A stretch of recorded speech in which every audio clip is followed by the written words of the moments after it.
What a turn of events in Philadelphia. And just when Eagles fans thought the storm might finally be passing, the winds picked up again. Let's dive right into it.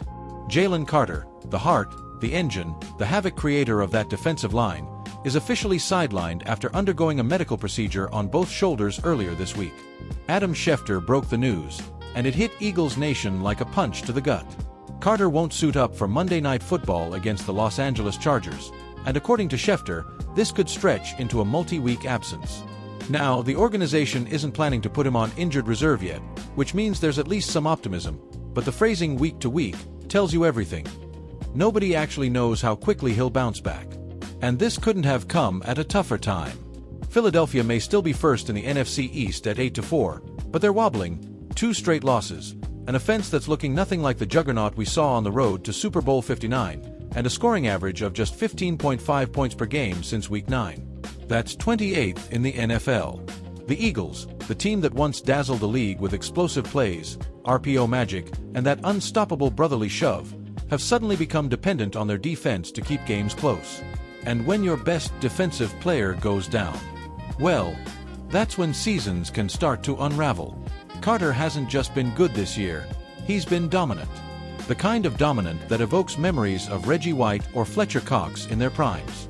The kind of player who demands double teams, forces hurried throws, and single-handedly blows up run lanes. So when he's missing, the ripple effect is massive. Earlier this season, when Carter was out, opposing running backs like Javonte Williams and Cam Skattebo gashed Philly for 152 combined rush yards and 5 touchdowns. And now the Eagles are preparing to face the Chargers, who could be getting Amarian Hampton back, a bruiser with breakaway ability, one who Jim Harbaugh says is on track to play. And if he doesn't, Kamani Vidal, fresh off a career-high 126 yards, is more than capable of testing this suddenly vulnerable defensive front. You can almost feel the anxiety building in Philadelphia. It's that classic Philly tension, the same emotion that's fueled passionate, sometimes explosive fan reactions since the days of Veterans Stadium. The same intensity behind the "Fly Eagles Fly" chant that shakes the link on game day. Now, let's zoom out for a moment. The Eagles can still claw their way to a strong finish. After the Chargers, 3 of their final 4 games are against the Raiders and the Commanders, and Washington, for all their struggles, does run the ball extremely well, ranking 3rd in the NFL. That's going to be a problem if Carter isn't back soon. Still, mathematically, the Eagles could afford a Week 14 loss and remain in control of their playoff destiny. Win out after Monday, and they'd still host a playoff game even if the Cowboys go undefeated the rest of the way. But numbers don't tell the whole story. Momentum does. Swagger does. And that's what feels shaken right now. Inside the locker room, you'd expect the leadership to rise, and you can almost imagine a fictional but realistic quote from head coach Jim Harbaugh. In this league, you don't get to choose your adversity, but you do choose how you respond to it. And I expect us to respond like Eagles. You can picture Jalen Hurts echoing that calm, steady demeanor he's known for. We've been here before. We've been counted out before. None of that changes who we are. And yet, fans feel the strain.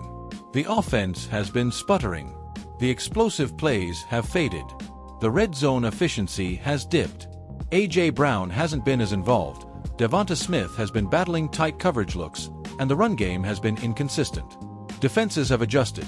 They're forcing Hurts to make quicker decisions, collapsing pockets, and daring Philadelphia to beat them with sustained, methodical drives. It's a far cry from the 2022 season when the Eagles were the bullies on the block every single week. So here's the million-dollar question. Can this team stabilize long enough to get healthy, get confident, and get rolling into January? If the defensive line holds strong, if Jordan Davis, Fletcher Cox, Milton Williams, and the rest of the unit can tighten things up, the Eagles still have a path. If the offense rediscovers its rhythm, the rhythm that once made Philly feel inevitable, then this season can turn around fast. But if the slide continues, well, we've seen talented teams collapse before.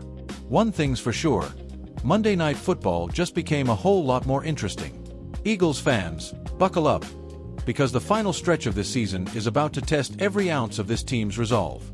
Stay tuned, stay loud, and as always, fly Eagles fly.